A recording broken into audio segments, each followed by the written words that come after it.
ದೇವಕಿ ನಂದನಾಯ ಚ ನಂದ ಗೋಪಕುಮಾರಾಯ ಗೋವಿಂದಾಯ ನಮೋ ನಮಃ. ಆಪದಾಂ ಅಪಹರ್ತಾರಂ ದಾತಾರಂ ಸರ್ವಸಂಪದಾಂ ಲೋಕಾಭಿರಾಮಂ ಶ್ರೀರಾಮಂ ಭೂಯೋ ಭೂಯೋ ನಮಾಮಿ. ಅಭ್ರಮಂ ಭಂಗರಹಿತಂ ಅಜಡಂ ವಿಮಲಂ ಸದಾನಂದತೀರ್ಥಂ ಅತುಲಂ ಭಜೆ ತಾಪತ್ರಯಾಪಹಂ. ಶ್ರೀ ಗುರುಭ್ಯೋ ನಮಃ. ದಾನ ತೀರ್ಥ ತಪೋ ಯಜ್ಞ ಪೂರ್ವಾಃ ಸರ್ವೇಪಿ ಸರ್ವದಾ ಅಂಗಾನಿ ಹರಿಸೇವಾಯಾಂ ಭಕ್ತಿಸ್ತು ಏಕಾ ವಿಮುಕ್ತಯೇ. ಇದು ಮಧ್ವರ ಮಾತು. ದಾನ ತೀರ್ಥ ತಪಸ್ಸು ಯಜ್ಞ ಪೂರ್ವ ಸರ್ವೇಪಿ, ಏನೆಲ್ಲ ಉಂಟೋ ಅದೆಲ್ಲ. ದಾನ ಸತ್ಪಾತ್ರದಲ್ಲಿ ಸತ್ಕಾಲದಲ್ಲಿ ಯೋಗ್ಯವಾದ ವಸ್ತುವಿನ ದಾನ. ಒಟ್ಟು ಏನೋ ಉಂಟು ಅಂಥೇಳಿ ಕೊಡುವುದಕ್ಕೆ ದಾನ ಅಂತ ಹೇಳಲಿಲ್ಲ. ತೆಗೆದುಕೊಳ್ಳುವವರ ಅವಶ್ಯಕತೆಯನ್ನು ನೋಡಿಕೊಂಡು, ವೈಭವಕ್ಕೋಸ್ಕರನೂ ಅಲ್ಲ. ಯದ್ಯಪಿ ರಹಸ್ಯವಾಗಿಯೇ ದಾನವನ್ನು ಮಾಡಬೇಕು ಅಂತ ಹೇಳಿದ್ದು, ಆದರೂ 10 ಜನಕ್ಕೆ ತಿಳಿಯುವಂತೆ ಯಾಕೆ ಮಾಡುವುದು ಅಂದರೆ ಇದರಂತೆ ಅವರು ಮಾಡಲಿ ಎನ್ನುವ ಉದ್ದೇಶದಿಂದ. ಆ ರೀತಿಯಲ್ಲಿ ದಾನ ಅಂತ ಮೊದಲನದ್ದನ್ನೇ ಹೇಳಿದ್ದಾರೆ. ಅದು ಯಾವುದೇ ಮಾತಿನ ದಾನವೂ ಆಗಬಹುದು.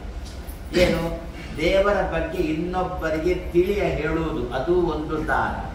ನಿಜವಾಗಿ ದಾನ ಶಬ್ದದ ಅರ್ಥ ಏನು ಅಂತಂದ್ರೆ, ಯಾರಿಗೆ ದಾನ ಮಾಡ್ತೇವೋ ಅವನಿಂದ ಯಾವ ನಿರೀಕ್ಷೆಯನ್ನು ನಾವು ಮಾಡಬಾರದು. ಆದ್ದರಿಂದ ಈಗ ವಿಶೇಷವಾಗಿ ವಿದ್ಯಾದಾನ ಅಂತ ನಮ್ಮಲ್ಲಿ ಬಂದದ್ದು. ವಿದ್ಯಾದಾನವನ್ನು ಮಾಡುವಾಗ ಅವನಿಂದ ನಿರೀಕ್ಷೆ ಮಾಡಬಾರದು. ಏನನ್ನು ಅಂದರೆ ಗುರುದಕ್ಷಿಣೆಯನ್ನು ನಿರೀಕ್ಷೆ ಮಾಡಬಾರದು ಅಂತ. ಆದರೂ ಉದ್ಧವನಿಗೆ ಕೃಷ್ಣ ಹೇಳಿದ, ನಿರೀಕ್ಷೆ ಮಾಡಿಯೇ ವಿದ್ಯೆಯನ್ನು ದಾನ ಮಾಡುವಂತಂದ. ಗುರುವಿಗೆ ದಕ್ಷಿಣೆಯನ್ನು ನಿರೀಕ್ಷೆ ಮಾಡಿಕೊಂಡೇ ದಾನ ಮಾಡುವಂತಂದ. ಮಾತ್ರ ಗುರುಗಳಿಗೆ ಶಿಷ್ಯ ಕೊಡುವ ದಕ್ಷಿಣ ಏನು ಅಂತಂದ್ರೆ, ದಕ್ಷಿಣಾ ಜ್ಞಾನ ಸಂದೇಶ. ಹಿಂದಿನ ದಿವಸ ಏನು ಶಿಷ್ಯನಿಗೆ ಗುರುಗಳು ಹೇಳಿರ್ತಾರೆ, ಮರು ದಿವಸ ಗುರುಗಳಿಗೆ ಶಿಷ್ಯ ಅದನ್ನು ಒಪ್ಪಿಸಬೇಕು. ಇದನ್ನೇ ಗುರು ದಕ್ಷಿಣೆ ಅಂತ ಹಿರಿಯರು ಹೇಳಿ. ಇಲ್ಲದೇನಾಗುತ್ತೆ, ಒಂದು ಉಪನ್ಯಾಸದಂತೆ ಆಗುತ್ತೆ. ಉಪನ್ಯಾಸ ಅಂದ್ರೆ ಏನರ್ಥ? ಎಲ್ಲ ರಸ್ತೆಯಲ್ಲಿ ಹಾಕಿರ್ತೀರಲ್ಲ, ಒನ್ ವೇ ಅಂತೇಳಿ. ಹಾಗೆ ನಾವು ಹೇಳೋದು ಮಾತ್ರ. ನಿಮ್ಮಿಂದ ಪ್ರತಿಕ್ರಿಯೆ ಏನು ನಾವು ನಿರೀಕ್ಷೆ ಮಾಡೋಲ್ಲ, ಮಾಡಿದ್ರು ಕೆಲವು ಸಲ ಸಿಗೋಲ್ಲ. ಆದ್ದರಿಂದ ಆ ಪ್ರತಿಕ್ರಿಯೆ ನಿರೀಕ್ಷೆ ಮಾಡದೆ ಕರ್ತವ್ಯ ಎನ್ನುವ ದೃಷ್ಟಿಯಿಂದ ಹೇಳುವುದು ಒಂದು ರೀತಿ. ಹಾಗಾದ್ರೆ ಈ ರೀತಿಯಾದ ದಾನ ಏನುಂಟು, ನಮ್ಮಲ್ಲಿರತಕ್ಕಂಥ ವಸ್ತುಗಳನ್ನು ಉಪಯೋಗ ಬರುವ ಸಲುವಾಗಿ. ಹಟ್ಟಿಯಲ್ಲಿ ಆಕಳುಗಳು ಜಾಸ್ತಿ ಆಗಿದೆ, ಆದ್ದರಿಂದ ಯಾರಿಗಾದ್ರೂ ಕೊಡೋಣ, ಅದು ಬರಬಾರ್ದು. ಯಾರಾದ್ರೆ ಏನು ಹಿಡ್ಕೊಂಡು ಹೋಗ್ಲಿ ಅದು ಕೊಡುದು ಅಂತ. ತೆಗೆದುಕೊಂಡವ ಅದನ್ನು ದುರುಪಯೋಗ ಮಾಡ್ತಾನೆ ಅಂತ ಖಾತ್ರಿ ಇದ್ದರೆ ಅವನಿಗೆ ಕೊಡ್ಲೇಬಾರದು ಅಂತ ಆಚಾರ್ಯ ಮಧ್ವರ ಮಾತು. ದತ್ತೇನಾಪಿ ವಿತ್ತೇನ ಪುತ್ರ ಶ್ರಾದ್ದಂ ಕರಿಷ್ಯತಿ ತೇನ ಚ ದದತಾಂ ದೋಷ. ಧೃತರಾಷ್ಟ್ರ ವಿದುರನನ್ನು ಕೊಟ್ಟು ಕಳಿಸಿದ. ಧರ್ಮರಾಜ, ಏನಾದರೂ ಒಂಚೂರು ಸಹಾಯ ಮಾಡು, ಯಾಕೆ ಮಕ್ಕಳಿಗೆ ಒಂದು ಶ್ರಾದ್ದ ಹಾಕಿ ನಾನು ಕಾಡಿಗೆ ಹೋಗಬೇಕು ಅಂತಿದ್ದೇನೆ. ಭೀಮಸೇನಿಗೆ ಗೊತ್ತು, ಈ ಬೊಕ್ಕಸದ ಕೀಲಿ ಕೈ ಅಣ್ಣನ ಕೈಯಲ್ಲಿ ಕೊಟ್ಟರೆ ಅಣ್ಣನ ಖುಷಿ ಬಂದಂತೆ ದಾನ ಮಾಡ್ತಾನೆ ಅಂತೇಳಿ ಕೀಲಿ ಕೈ ತಾನು ಇಟ್ಕೊಂಡಿದ್ದಾನೆ. ಅರ್ಥ ಮಂತ್ರಿ ತಾನಾಗಿದ್ದಾನೆ. ಭೀಮಸೇನ ಪ್ರತಿಯೊಂದಕ್ಕೂ ಅರ್ಥ ಇದೆ. ಆದ್ದರಿಂದ ಅರ್ಥ ಮಂತ್ರಿ ಭೀಮಸೇನ. ಫೈನಾನ್ಸ್ ಮಿನಿಸ್ಟರ್ ಅಂತ ಏನು ನಿಮ್ಮಲ್ಲಿ ಆಂಗ್ಲ ಭಾಷೆಯಲ್ಲಿ, ಅದು ಭೀಮಸೇನ ಆಗಿದ್ದ. ಜೊತೆಯಲ್ಲಿ ದ್ರೌಪದಿ ಇದ್ದಳಂತೆ. ಅಂದ್ರೆ ಏನರ್ಥ? ನಾವು ನಮ್ಮ ಮನೆಯ ಹಣದ ಇಲವಾರಿ ನಾವೇ ಮಾಡಿಕೊಳ್ತೇವೆ ಅಂತೇಳಿ ಸುತರಾಮ್ ಇರಬಾರದು. ಪತ್ನಿಯನ್ನು ಸೇರಿಸಿಕೊಂಡೇ ಹಣದ ಇಲವಾರಿ ಮಾಡಬೇಕು ಅಂತ ಹೇಳಿರ್ತಕ್ಕಂಥ, ಆವಾಗಲೇ ಹಿರಿಯರು ಹೇಳಿರ್ತಕ್ಕಂತಹ ಮಾತು. ಭೀಮಸೇನ ಅಂತ ಆಗುವುದಿಲ್ಲ, ಕೊಡ್ಲಿಕ್ಕೆ ಆಗುವುದಿಲ್ಲ, ಮಕ್ಕಳಿಗೆ ಕೊಡ್ಲಿಕ್ಕೆ ಆಗುವುದಿಲ್ಲ. ಧರ್ಮರಾಜ ಅವನಿಗೆ ಅಂತ ಕೊಡು, ಧೃತರಾಷ್ಟ್ರ ಮುಖ ನೋಡಿ ಕೊಡು, ಏನು ಬೇಕಾದರೂ ಮಾಡಿಕೊಳ್ಳಿ. ಅವಾಗ ಭೀಮಸೇನ ಅಂದ, ಧೃತರಾಷ್ಟ್ರ ಪಾಪ ಬಂದಿದ್ದಾನೆ, ಧೃತರಾಷ್ಟ್ರನಿಗೆ ಅಂತ ಕೊಡೋಣ ಅಂತಂದ್ರೆ ಖಂಡಿತ ಅದರಿಂದ ಮಕ್ಕಳಿಗೆ ಶ್ರಾದ್ದ ಹಾಕ್ತಾನೆ. ಏನಾಯ್ತು, ಹಾಕಲಿ, ಅವ ಹಾಕಿದ್ದಲ್ಲ, ನಮ್ಗೇನು ತೇನ ಹಾಗೆ ಹಾಕಿದ್ದರಿಂದ ಯಾರು ದುಡ್ಡು ಕೊಟ್ಟಿದ್ದಾರೋ ಅವರಿಗೆ ದೋಷ ತಟ್ಟಿತು ಅಂತ. ನಮ್ಮಲ್ಲಿ ದಿವಸ ತುಂಬಾ ಜನ ಪಟ್ಟಿ ಎತ್ತಿಕೊಂಡು ಬರ್ತಾರಲ್ಲೋ, ಅದಕ್ಕೆ ಕೊಡಿ, ಅದಕ್ಕೆ ಸಹಾಯ ಮಾಡಿ, ಇದಕ್ಕೆ ಸಹಾಯ ಮಾಡಿ ಅಂತ ಕೇಳಿಕೊಂಡು ಬರ್ತಾರೆ. ಆ ಕೇಳಿಕೊಂಡು ಬರುವ ಇಂಥವ ಅಂತ ಖಾತ್ರಿ ಉಂಟೋ ನಮಗೆ? ಗಣೇಶೋತ್ಸವಕ್ಕೆ ಬರ್ಬೋದು, ಕೃಷ್ಣಾಷ್ಟಮಿಗೆ ಅಂತಲೇ ಬರ್ಬೋದು. ಆದರೆ ತೆಗೆದುಕೊಳ್ಳತಕ್ಕಂಥ ವ್ಯಕ್ತಿ ಇದನ್ನು ಕುಡಿತಕ್ಕೆ ಹಾಕ್ತಾ ನಮಗೆ ಖಾತ್ರಿ ಇದ್ರೆ ಕೊಡಬಾರ್ದು ಅಂತ. ನಾನು ದೇವಸ್ಥಾನ ಕಟ್ತೇನೆ ಅಂತ ಹೇಳಿದ್ರೂ ಕೂಡ ಕೊಡಬಾರ್ದು. ಯಾಕೆಂದ್ರೆ ದುರುಪಯೋಗ ಮಾಡಿಯೇ ಮಾಡ್ತಾನೆ. ಅಲ್ಲ, ನಾನು ಕೊಟ್ಟದ್ದು ಒಳ್ಳೆಯ ಉದ್ದೇಶದಿಂದ ಅಲ್ವೋ, ಅವ ಏನು ಬೇಕಾದ್ರೂ ಮಾಡಿಕೊಂಡಿದ್ರು ಮಧ್ವರಂತಾರೆ ತೇನಕ ದದತಾಂ ದೋಷ, ಕೊಟ್ಟವರಿಗೆ ದೋಷ ಉಂಟೇ ಉಂಟು ಅಂತಾರೆ. ಆದ್ದರಿಂದ ದಾನ ಮಾಡತಕ್ಕಂತಹ ಸಂದರ್ಭ ತುಂಬ ಎಚ್ಚರಿಕೆ ಇರಬೇಕು ಅಂತ ಹಿರಿಯರು ಹೇಳಿರ್ತಕ್ಕಂಥ ಮಾತು. ಇಂತಹ ದಾನವನ್ನು ನಾವು ತುಂಬ ಮಾಡ್ತೇವೆ ಅಂತ ಇಟ್ಟುಕೊಳ್ಳೋಣ. ಸತ್ಪಾತ್ರದಲ್ಲಿ ಸತ್ಕಾಲದಲ್ಲಿ ಒಳ್ಳೆಯ ವಸ್ತುಗಳನ್ನೇ ದಾನ ಮಾಡಿದ್ದೇವೆ ಅಂತ ಇಟ್ಟುಕೊಳ್ಳೋಣ. ತಿಳ್ಕೊಂಡು ಮಾಡಿಕೊಂಡು ನಮ್ಗೇನು ತಲೆಗೆ ಬರುತ್ತೆ, ದಾನ ಮಾಡಿದ್ದೇವೆ, ಅದನ್ನು ಚೆನ್ನಾಗಿ ಉಪಯೋಗ ಮಾಡಿಕೊಂಡಿದ್ದೇನೆ, ಇನ್ನು ನನಗೆ ಮೋಕ್ಷನೇ ಆಗೋಲ್ಲ ಅಂತ ಮಾತು. ನಮಗೆ ಸಾಮಾನ್ಯ ಹಾಗಿರುತ್ತಲ್ಲ, ಓದ್ಲಿಕ್ಕಂತೂ ನಮ್ಮಿಂದ ಆಗಿಲ್ಲ, ಆಗುವುದಿಲ್ಲ, ಔದಾಸೀನ್ಯನು ಬಿಡೋಲ್ಲ. ಆವಾಗಿಂತಹ ಸಂದರ್ಭದಲ್ಲಿ ತುಂಬ ದಾನ ಧರ್ಮ ಮಾಡಿದೆವು ಅಂತಂದ್ರೆ ನಾನು ಖಂಡಿತ ಮೋಕ್ಷಕ್ಕೆ ಖಂಡಿತ ಹೋಗೋದು. ಅದಕ್ಕಂದ್ರು ನೀನು ಮಾತ್ರ ಹೋಗ್ತಿದ್ದ, ನಿನಗೆ ಟಿಕೆಟ್ ಸಿಕ್ಕಿಲ್ಲ ಅಂತ. ಆಚಾರ್ಯ ಮಧ್ವರು ಹೇಳಿರ್ತಕ್ಕಂಥ ಮಾತು ದಾನ ಮಾಡುವಿಕೆ, ಅದೇ ರೀತಿಯಲ್ಲಿ ತೀರ್ಥ ಯಾತ್ರೆಗೆ ಹೋಗುವಿಕೆ. ಈಗ ಎಷ್ಟು ಜನ ನಾವು ಯಾತ್ರೆಗೆ ಹೊರಟಿದ್ದೇವೆ, ಕೆಲವರಂತೂ ಪ್ರತಿಯೊಬ್ಬರು ಹೋಗುವಾಗಲೂ ಪ್ರತಿ ವರ್ಷನೂ ಯಾತ್ರೆಗೆ ಹೊರಡ್ತಾರೆ. ಹೋಗಿ ಅಷ್ಟೇ ಅಲ್ಲ, ಲೆಕ್ಕ ಇಡ್ತಾರೆ, ಇಷ್ಟು ಸಲ ಹೋಗಿ ಬಂದು ಗೊತ್ತಾ, ಮತ್ತೊಬ್ಬರ ಹತ್ರ ಹೇಳ್ತಾರೆ ಇಷ್ಟು ಸಲ ಹೋಗಿ ಬಂದೆ, ಇಷ್ಟು ಸಲ ನಾನು ಅಲ್ಲಿ ಸ್ನಾನ ಮಾಡಿದ್ದೆ, ಇಷ್ಟು ಸಲ ಬದ್ರಿನಾಥ ದರ್ಶನ ಮಾಡಿದ್ದೆ ಅಂತ ಹೇಳ್ತಾರೆ. ಆದ್ರಿಂದ ಏನು ನನಗೆ ಖಂಡಿತ ಮೋಕ್ಷ ಇಲ್ಲ ಅಂದ್ರು ಮಧ್ವರು. ದಾನ, ತೀರ್ಥ, ಆಮೇಲೆ ತಪಸ್ಸು. ತಪಸ್ಸು ಅಂತಂದ್ರೆ ಅದೇ ನಮ್ಮ ಯಾಕೆ ನಮ್ದು ತಪಸ್ಸೆ ತಾನೆ, 10 ದಿನ ಮಾಡಿದ್ದು ತಪಸ್ಸೆ. ನಾನು ಮೊನ್ನೆಯಿಂದ ಹೇಳ್ತಾ ಬರ್ತೀನಿ, ತಾಳ್ಮೆ ತಾಳ್ಮೆ ತಾಳ್ಮೆ, ಅದೊಂದು ಭಾರಿ ದೊಡ್ಡ ತಪಸ್ಸು. ತುಂಬಾ ತಾಳ್ಮೆ ವಹಿಸಿಕೊಂಡಿದ್ದೇನೆ ನಾನು. ತಪಸ್ಸು, ಯಜ್ಞ, ತುಂಬಾ ಯಜ್ಞ ಯಾಗಾದಿಗಳು ಮಾಡ್ತಾ ಇದ್ದೇನೆ. ಪ್ರತಿ ದಿವಸ ವೈಶ್ವದೇವ ಮಾಡಿ ನಾನು ಉಣ್ಣುವುದೇ ಇಲ್ಲ. ಏನು ಬೇಕಾದ್ರೂ ಸತ್ತುಕೋ. ಮಧ್ವರಿಗೂ ಸಿಟ್ಟು ಬಂತು, ಆದರೆ ನೋಡ ಏನು ಬೇಕಾದ್ರೂ ಸತ್ತುಕೋ ಅಂದ್ರೆ ನಮ್ಮ ತಲೆಯಲ್ಲಿ ಏನು ಇಷ್ಟೆಲ್ಲ ಮಾಡಿದ್ರೆ ನಾನು ಖಂಡಿತ ಮೋಕ್ಷಕ್ಕೆ. ಬ್ರಹ್ಮದೇವರು ನಾಡು ಹೋಗುವಾಗ ನನ್ನನ್ನೇ ಮೊದಲನ ಸಾಲಲ್ಲಿ ಕೂಡಿಸ್ತಾರೆ ಅಂತ ನಮ್ಗೆ ಅಷ್ಟು ತಲೆಗೆ ಬಂದಿರುತ್ತಲ್ವೋ. ಮಧ್ವರಂತಾರೆ ದಾನ, ತೀರ್ಥ, ತಪಃ, ಯಜ್ಞಾ ಸರ್ವೇಪಿ ಅಂಗಾನಿ ಹರಿಸೇವಾಯ. ಇದೆಲ್ಲ ಭಗವಂತನ ಸೇವೆಗೆ ನಮ್ಮದು ಮೆಟ್ಲು. ನಮಗೆ ಪ್ರಾಯಶಃ ಮೆಟ್ಲಿನ ಬಳಿಗೆ ಹೋಗ್ತಾ ಇದ್ವಿ, ಮೆಟ್ಲು ಸಿಕ್ಕಿಲ್ಲ, ಮೆಟ್ಟಲಿನ ಬಳಿಗೆ ಹೋಗ್ತಾ ಇದೆ. ಯಾರೋ ಕರೀತಿದ್ದಾರೆ, ಓ ಇಲ್ಲಿ ಮೆಟ್ಲುಂಟು ಅಂತ ಕರೀತಾ ಇದ್ದಾರೆ, ಅಲ್ಲಿಗೆ ಹೋಗ್ತಾ ಇದ್ದೇವೆ. ಹೋಗುವಾಗ ಮೆಟ್ಲು ತಪ್ಪಿದ್ರೆ ಗೋಯಿಂದ, ಅದೆಲ್ಲ ಗೊತ್ತಿಲ್ಲ, ಅಂತೂ ಮೆಟ್ಲು ಇತ್ತ ಕಡೆ ಉಂಟು. ಓ ಅಲ್ಲೇ ಟ್ರೈನ್ ಬರ್ತದೆ ಅಂತ ಹೇಳ್ತಾರೆ. ನಮ್ಮ ಲಗೇಜು ಗಿಗೇಜ್ ಎಲ್ಲ ಹೊತ್ತುಕೊಂಡು ಹೋಗುವಾಗ ಟ್ರೈನ್ ಹೋದ್ರೆ ಗೋಯಿಂದ ಇನ್ನೊಬ್ಬ ಬ್ರಹ್ಮ ಬರುವ ತನಕ ಕಾಯ್ಬೇಕಾಗುತ್ತೆ. ಇದೆಲ್ಲ ಅಂಗಾನಿ ಹರಿಸೇವಾಯಂ.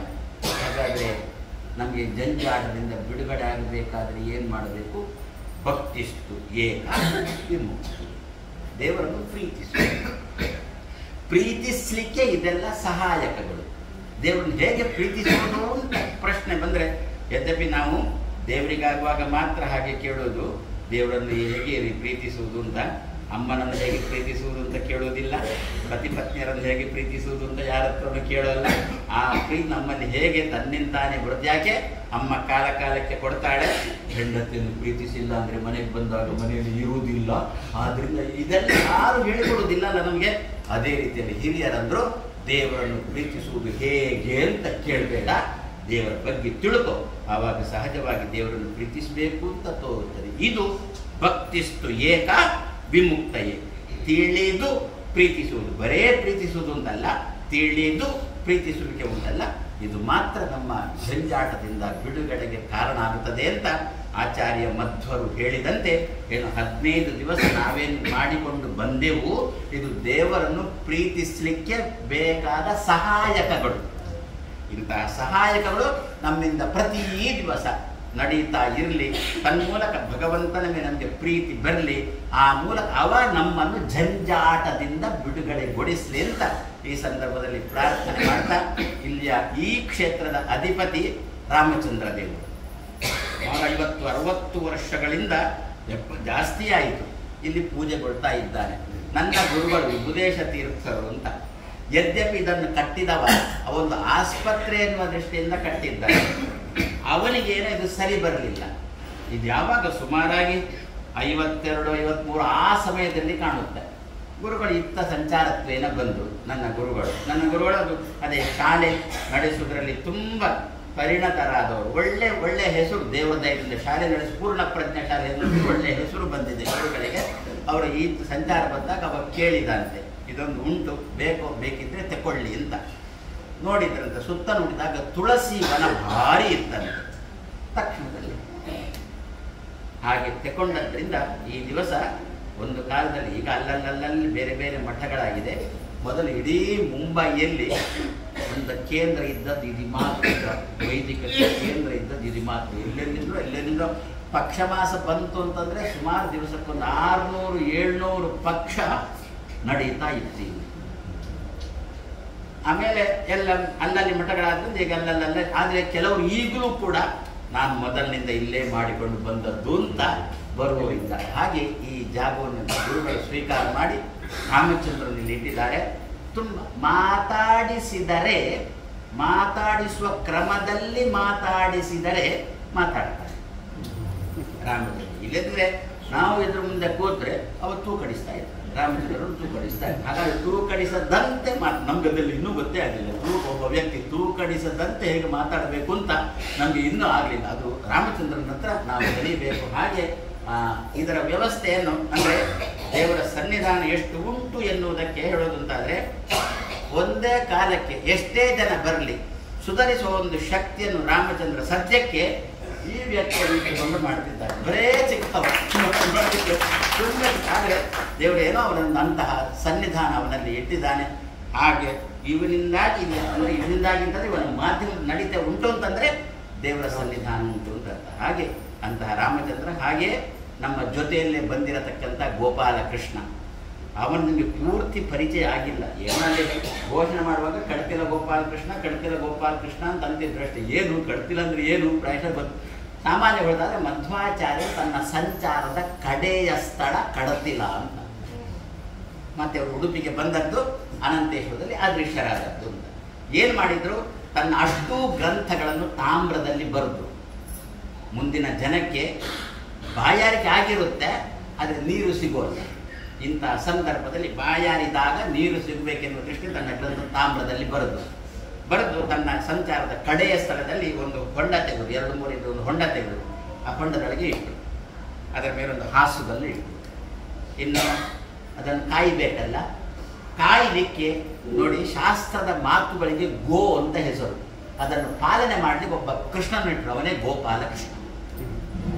ಒಂದೇ ಒಂದು ಪಾಣಿಪೀಠ, ಮಧ್ಯದಲ್ಲಿ ಗೋಪಾಲಕೃಷ್ಣ, ಅಕ್ಕಪಕ್ಕದಲ್ಲಿ 2 ಹೆಂಡಂದಿಯರು ರುಕ್ಮಿಣಿ ಸತ್ಯಭಾಮಿಯರು, ಕೆಳಗಿಂದ 4 ಆಕಳುಗಳು, 2 ಗೊಲ್ಲರು. ಇದಿಷ್ಟು ಒಂದೇ ಪಾಣಿಪೀಠದಲ್ಲಿ ಉಂಟು. ಅದರ ರಕ್ಷಣೆಗೆ ಅಂತ ಏನು ಗೋಪಾಲಕೃಷ್ಣನ ಇಟ್ಟಿದ್ರು. ಕ್ರಮೇಣ ನಮ್ಮಲ್ಲಿ ಎಲ್ಲ ಹಾಗೇನೆ. ಈಗ ಏನು ಅಂತ, ಕೊಡ ಬೇಗ ತುಂಬಬೇಕು ಅಂತಾದರೆ, ದುಷ್ಟರ ಕೊಡ ಬೇಗ ತುಂಬಬೇಕಾದ್ರೆ ಅವರು ಎಲ್ಲಿರಬೇಕು ಅಂತಂದರೆ ಸಾಮಾನ್ಯ ಒಳ್ಳೆ ಕ್ಷೇತ್ರದಲ್ಲಿ ಅವರು ವಾಸ ಮಾಡಿಬಿಟ್ರೆ ಅವರ ಕೊಡ ಬೇಗ ತುಂಬುತ್ತೆ. ನೋಡಿ, ಕಲಿಯ ಸನ್ನಿಧಾನ ಎಲ್ಲಿ ನೋಡಿ ಹೇಳಿ. ಬೆಳಿಗ್ಗೆ ಎದ್ದ ಕೂಡಲೇ ನಾವು ಏನು ಮಾಡ್ತೇವೆ, ಸಾಲಿಗ್ರಾಮ ಶಿಲಾಯಾಂತು ನಿತ್ಯಂ ಸನ್ನಿಹಿತ ಕಲಿಹಿ ಅಂತ ಹೇಳಿಕೊಂಡು, ನಿತ್ಯಂ ಸನ್ನಿಹಿತ ಹರಿಹಿಂದ ನಮ್ಮ ತಲೆ ಬರುವುದಿಲ್ಲ, ನಿತ್ಯಂ ಸನ್ನಿಹಿತ ಕಲಿಹಿ ಅಂತ ಹೇಳಿ ಅಭಿಷೇಕ ಮಾಡಿ. ಯಾಕೆ ಕಲಿ, ಯಾಕೆ ಅಲ್ಲಿ ಕೂತ ಅಂತ, ಸಾಲಿಗ್ರಾಮ ಶಿಲೆಯಲ್ಲಿ ಕಲಿ ಯಾಕೆ ಕೂತ ಅಂತ ಯಾರು ಕೇಳಿದ್ದುಂಟು. ನಾನಂದೆ ಏನು ಅಂತ, ಕ್ಷೇತ್ರದಲ್ಲಿ ಕೂತುಕೊಂಡು ಸಂಪಾದನೆ ಮಾಡಿಬಿಟ್ಟೆ ತುಂಬ ಫಲ. ಕ್ಷೇತ್ರದಲ್ಲಿ ಹೋಗಿ ಸಂಪಾದನೆ ಮಾಡಿದರೆ ತುಂಬ ಫಲ, ಪುಣ್ಯ ಆಗಲಿ ಪಾಪ ಆಗಲಿ, ಸಂಪಾದನೆ ಮಾಡಿ ತುಂಬ ಫಲ. ಸಾಲಿಗ್ರಾಮ ಒಳ್ಳೆಯ ಕ್ಷೇತ್ರ, ಕಲಿದ್ದು ಪಾತ್ರ ದೊಡ್ಡದು, ಬೇರೆ ಎಲ್ಲಿ ಕೂತ್ಕೊಂಡು ಪಾತ್ರ ಬೇಗ ತುಂಬೋಲ್ಲ. ಅದಕ್ಕೆ ದೇವರನ್ನು ಸಾಲಿಗ್ರಾಮದಲ್ಲಿ ಕೂಡು ಅಂತ, ಅಲ್ಲಿ ಕೂತ ಅನ್ಯಾಯ ಮಾಡಿದ ಬೇಗ ತುಂಬಲಿಕ್ಕೆ ಶುರುವಾಯಿತು. ಆದ್ದರಿಂದ ಸಾಲಿಗ್ರಾಮದಲ್ಲಿ ಕಲಿಯ ಸನ್ನಿಧಾನ ಉಚ್ಚಾಟನೆ ಮಾಡಿ ಮತ್ತೆ ನಾವು ತೀರ್ಥ ಮಾಡೋದಲ್ವೋ. ಹಾಗೆ ಅಂತಹ ಆ ಕಲಿ ಇದೆಲ್ಲ ಉಚ್ಚಾಟನೆ ಮಾಡುವುದಕ್ಕೋಸ್ಕರ ಏನು ತಾಮ್ರದಲ್ಲಿ ಬರದಲ್ಲಿ ಕೂತಿಟ್ಟರು, ಗೋಪಾಲಕೃಷ್ಣ ಸ್ಥಾಪನೆ ಮಾಡಿದರು. ಅಲ್ಲಿ ಸುತ್ತಮುತ್ತ ಈಗ ಕಲಿಗಳ ಉಪದ್ರ ಜಾಸ್ತಿ, ಅಂದರೆ ಮೊಸಲರ ಉಪದ್ರ ಭಾವವಾಗಿ. ಶಂಬಲ ಕ್ಷೇತ್ರದಲ್ಲಿ ಕೂಡ ಮೊಸಲರ ಉಪದ್ರ, ಕಾಶಿಗೆ ಹೋದಾಗ ಅಲ್ಲಿಯೂ ಮೊಸಲರ ಉಪದ್ರ, ಮಧುರೆಗೆ ಬಂದಾಗ ಅಲ್ಲಿಯೂ ಮೊಸಲರ ಉಪದ್ರ, ಅಯೋಧ್ಯೆಯಲ್ಲಿ ಅಂತೂ ಮೊಸಲರ ಉಪದ್ರ ಇತ್ತು. ಮೋದಿ ಪರಿಹಾರ ಮಾಡಿದ ಆ ಉಪದ್ರವನ್ನು. ಹೀಗೆ ಅಲ್ಲೆಲ್ಲ ಉಪದ್ರ ಆದಾಗ ನಮ್ಮ ಗುರುಗಳು ಹೋಗಿ ಆ ಪ್ರತಿಮೆಯನ್ನು ತಂದರು. ಅಲ್ಲೇ ಇಟ್ಟರೆ ಮುಸಲ ಏನಾದ್ರು ಮಾಡ್ತಾರೆ ಅಂತ ತಂದರು. ನಮ್ಮಲ್ಲಿ ಸಂಚಾರಕ್ಕೆ ನಮ್ಮಲ್ಲಿ ಉಂಟು. ಕೃಷ್ಣ ಕೊಳಲನ್ನು ಇಂಪಾಗಿ ಊದುವ ಮೂಲಕ ಆ ಶಾಸ್ತ್ರದಲ್ಲಿ ಏನು ಉಂಟೋ ಅದನ್ನು ನಮಗೆ ತಿಳಿಸ್ತಾರೆ. ಅದಕ್ಕೋಸ್ಕರ ಗೋಪಾಲಕೃಷ್ಣ ಇರ್ತಾರೆ. ನಮಗೆ ಸಂಸ್ಕೃತದ ಶಬ್ದಗಳು ನಮಗೆ ಬರೋಲ್ಲ, ಎತ್ತರದ ಉಪನ್ಯಾಸಗಳು ತಲೆಗೆ ಹೋಗೋಲ್ಲ. ನಮ್ಮ ಮಟ್ಟಕ್ಕೆ ಇಳಿದು ಇಂಪಾಗಿ ತಿಳಿಸುವವರಿದ್ದರೆ ನಮಗೆ ಅರ್ಥ ಆಗುತ್ತೆ. ಆ ಇಂಪಾಗಿ ತಿಳಿಸಲಿಕ್ಕೆ ಗೋಪಾಲ ಕೊಳಲು ಕೃಷ್ಣನನ್ನು ಆಚಾರ್ಯರು ಹೇಳಿದ್ದಾರೆ. ನಿತ್ಯ ಅವನು ನಾವು ಚಿಂತನೆ ಮಾಡೋಣ. ಶಾಸ್ತ್ರದ 4 ಮಾತುಗಳು ಇಂಪಾಗಿ ನಮ್ಮ ತಲೆಯೊಳಗೆ ಹೋಗಲಿ ಅಂತ ಆಶಿಸಿ ನಿಮಗೆಲ್ಲ ದೇವರ ಶ್ರೇಯಸ್ಸನ್ನು ಬಯಸಿ 2 ಮಾತನ್ನು ಕೃಷ್ಣಾರ್ಪಣ.